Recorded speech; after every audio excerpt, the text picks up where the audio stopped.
Good morning students, how are you? I hope you all good.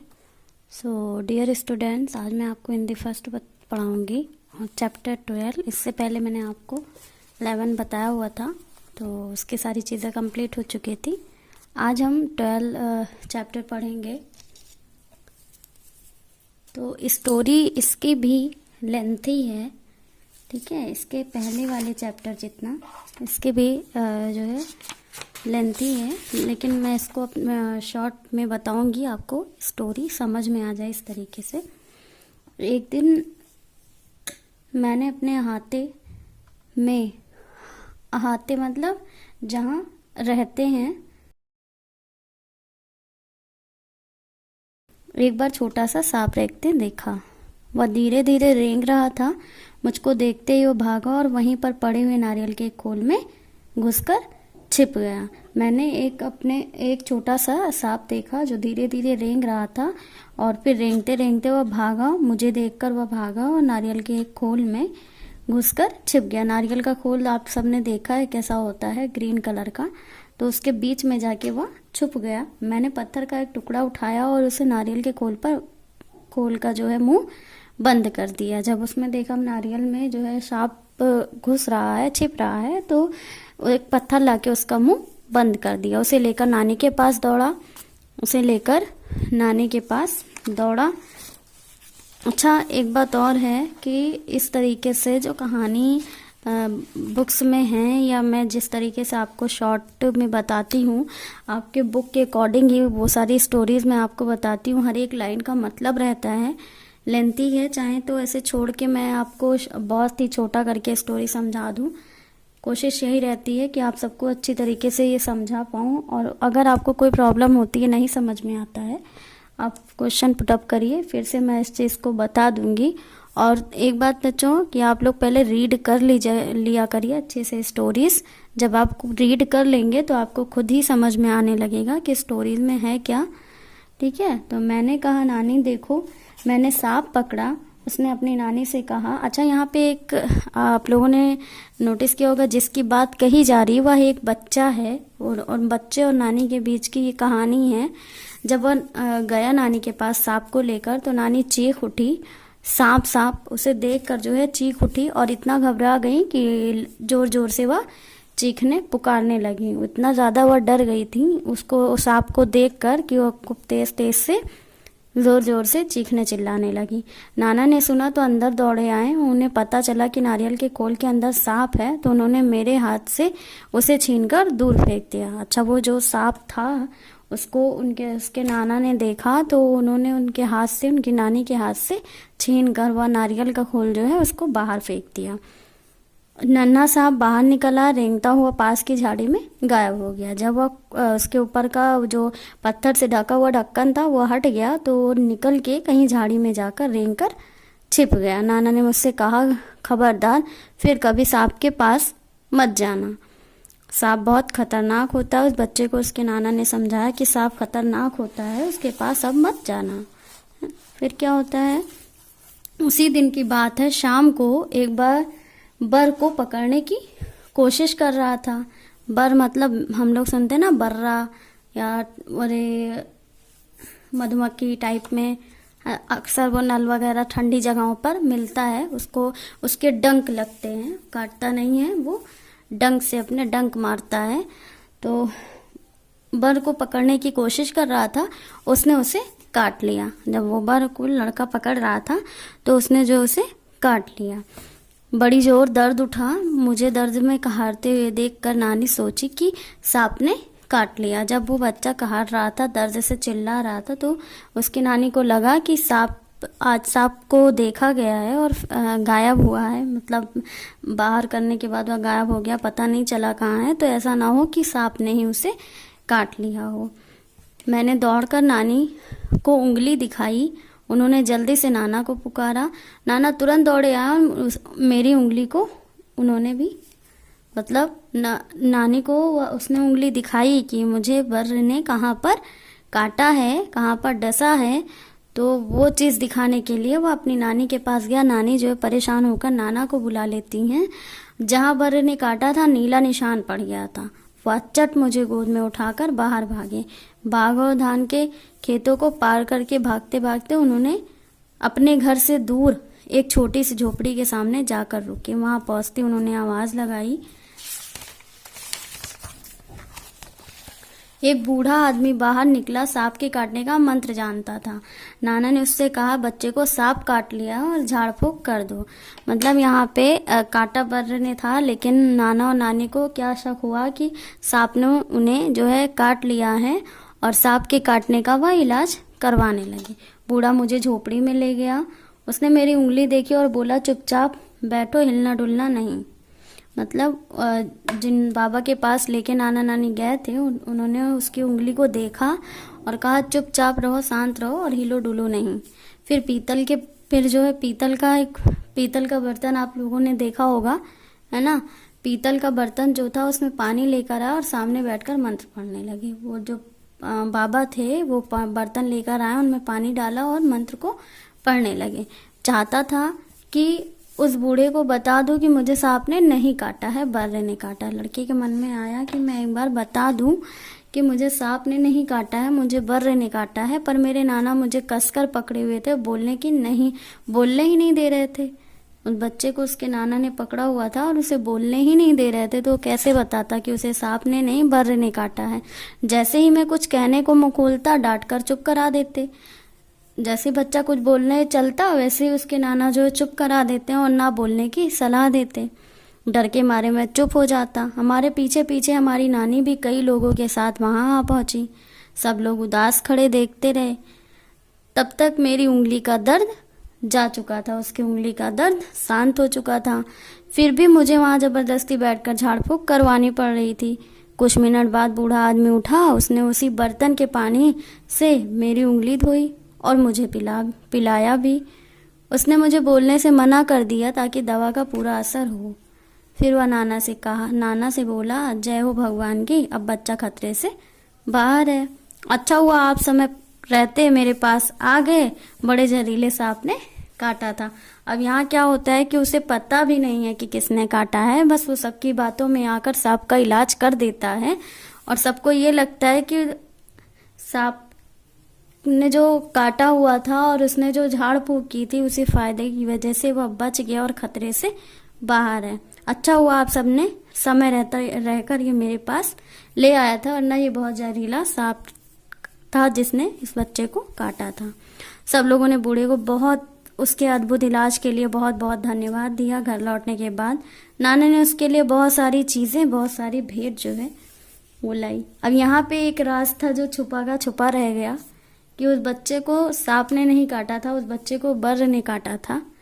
और Burr इतना खतरनाक नहीं होता है कि जिसका झाड़ फूक, जिसका इलाज हाँ जो है नॉर्मली क्या होता है कि हाड़ा वगैरह काट लेता है तो हमारे छेद जैसा हो जाता है कि इससे फिंगर में काट लिया तो हो गया छेद, ऐसे हल्का फुल्का दिखता है और थोड़ी देर के लिए दर्द होता है, उसके बाद वो खुद ही शांत हो जाता है।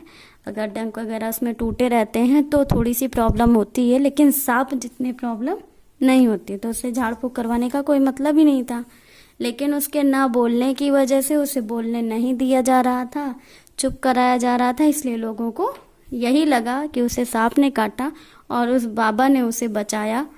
उसकी झाड़ फूक की वजह से, अद्भुत तरीके की वजह से बच्चा बच गया।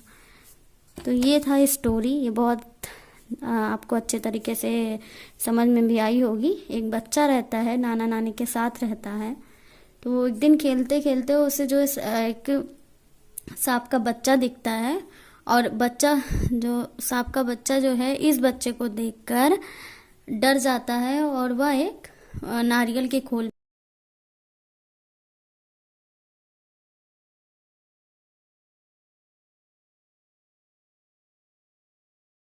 चिल्लाने लगती है और नाना को बुला लेती है। नाना आते उस खोल को उठाते हैं, बाहर फेंक देते हैं। बाहर फेंकने के बाद ही पत्थर हट जाता है, सांप निकलता है और झाड़ी में चला जाता है। फिर थोड़ी देर बाद, उसी दिन की बात है, थोड़ी देर बाद उसे एक बर्र काट लेता है और वह रोते हुए चिल्लाते हुए अपनी नानी के पास जाता है। उसकी नानी देखकर नाना को बुलाती है और दोनों को ये लगता है कि सांप ने उसे डस लिया है। इसलिए वह जाते हैं वैद्य के पास, बाबा के पास जो उनका इलाज करता है। पूरी तरीके से वह इलाज करता है लेकिन बोलने नहीं देता है। तो वहाँ वो सांप का इलाज करते हैं, खुद ब खुद कुछ देर बाद दर्द खत्म हो जाता है। लोगों को ये लगता है कि सांप, बच्चे को जो खतरा था सांप से वह टल गया है और बाबा ने उसे बचा लिया। तो ये स्टोरी थी।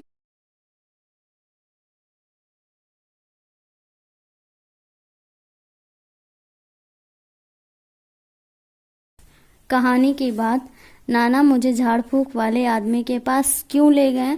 तो नाना मुझे झाड़ फूक वाले के पास इसलिए गए क्योंकि उन्हें यही पता था कि मुझे सांप ने डसा है।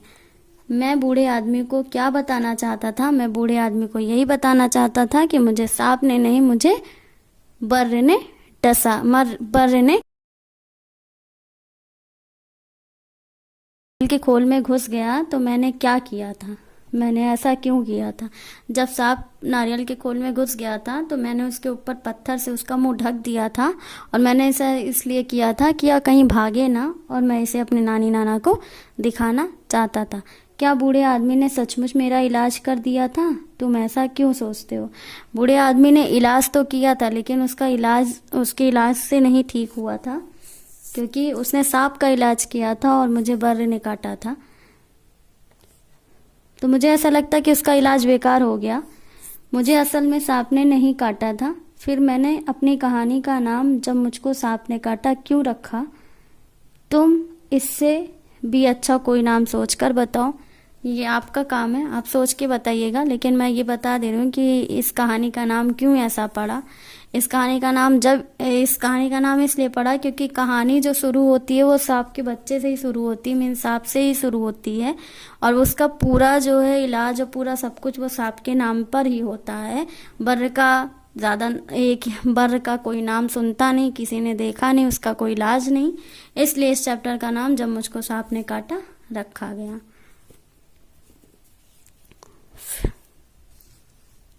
फिर है उई माँ।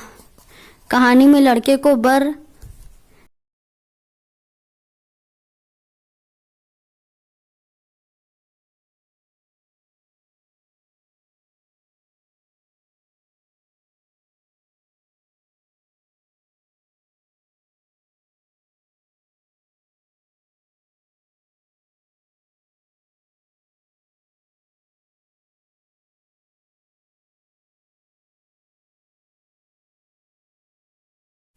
और मच्छर के भी होते हैं। तो ये 4 हो गए।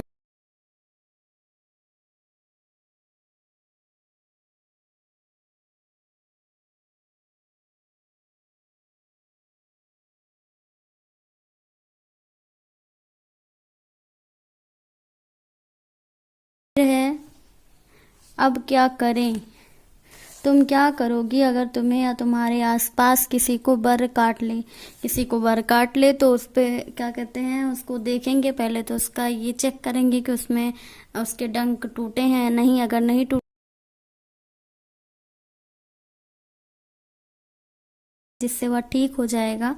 किसी को चोट लग जाए तो जाके पहले उसका जो है दवा लगाएंगे, बैंडेज लगाएंगे। किसी की आँख में कुछ पड़ जाए तो आँख में देखेंगे, उसको फूंक कर या पानी कपड़े की मदद से उसको निकालने की कोशिश करेंगे। किसी की नाक से खून बहने लगे तो किसी की नाक से अगर खून बह रहा है तो पहले तो कॉटन से उसे साफ करेंगे, उसके बाद उसको मतलब सीधे चित जिसको बोलते हैं उस स्थिति में उसको लिटा देंगे।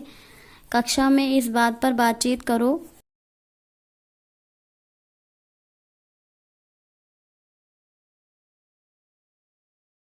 जरा सोचो तो, नारियल के खोल जैसी और कौन सी चीज़ों से सांप छिप सकता है? वह खोल अहाते में कैसे पहुंचा होगा?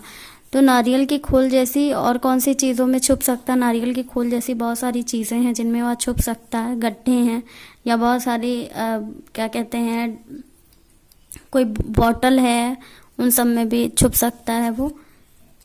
घर के हिस्से नीचे कुछ शब्द दिए गए हैं, उन शब्दों में से कुछ शब्द घर से संबंधित हैं, उन पर घेरा बनाओ। जो शब्द इनमें घर से संबंधित है उन पर घेरा बनाना है। तो घर से संबंधित आंगन है, गोला बनाइए।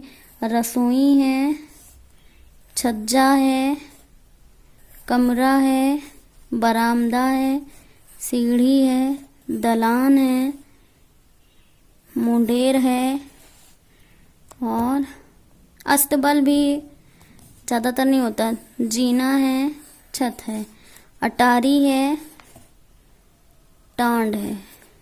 तो जितने पे हमने गोला लगाया हुआ है आप देख लीजिए, इसको कॉपी में कर लीजिएगा। ये देखिए जितने पे गोला लगाया हुआ है आप लोग भी गोला लगा लीजिए। फिर आगे आइए, क्या ये आपका होमवर्क है, इसको आपको कॉपी में नहीं बुक में ही करना है। कैसे कहा, अलग अलग निशानों से पता चलता है कि ये बात कैसे कही गई होगी। अब नीचे लिखे वाक्यों में सही निशान लगाओ। अब इन्हें बोलकर देखो। कुछ मात्राएं दी गई हैं, यहाँ पे आपको व्याकरण से संबंध रखना होगा क्योंकि यहाँ व्याकरण के कुछ चिन्ह हैं, निशान हैं जो दिए गए हैं, उसको लगाना है। तो नानी चीख उठी, सांप।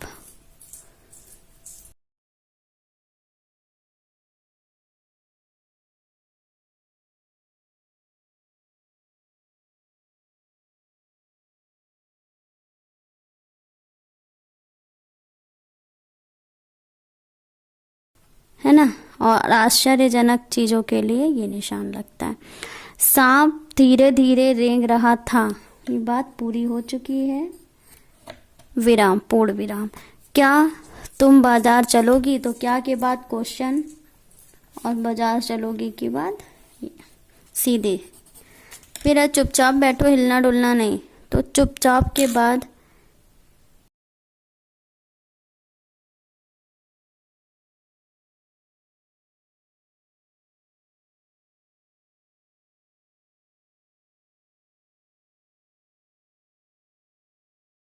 कैसी,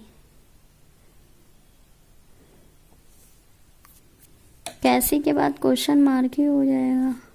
आह कितनी मीठी है, अल्पविराम पूरा हो चुका। आह आश्चर्यजनक इसलिए हो गया ये भी पूरा, इसको भी आपको कॉपी में करना है।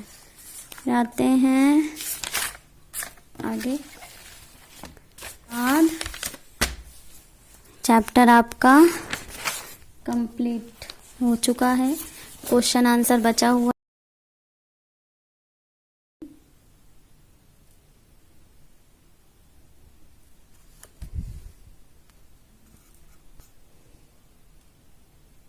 पहले तो हम आपको शब्द अर्थ बताएंगे। तो आप पहले यहाँ चैप्टर का नाम लिखिएगा जो है पाठ 12, मुझे जब मुझे सांप ने काटा।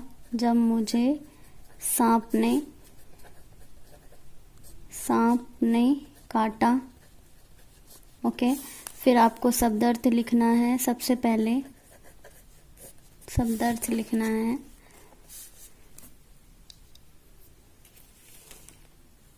इलाज, उपचार, यानी किसी भी चीज का जब हमें डॉक्टर इलाज करते हैं ना, हमें कोई प्रॉब्लम होती है तो उसका वो दवा देता है और उसका उपाय बताता है। आहते मतलब आंगन में, दर्द यानी पीड़ा, जहरीला यानी विषैला, खतरनाक चीज ना, विषैला। भेंट यानी उपहार, जिसे हम इंग्लिश में गिफ्ट बोलते हैं। ओके, तो ये हो गया आपका। चाहे आप मैंने इस तरीके से कर दिया, आप अगर चाहें तो शब्द अर्थ जैसे हमेशा करते हैं वैसे कर सकते हैं, गलत नहीं होगा।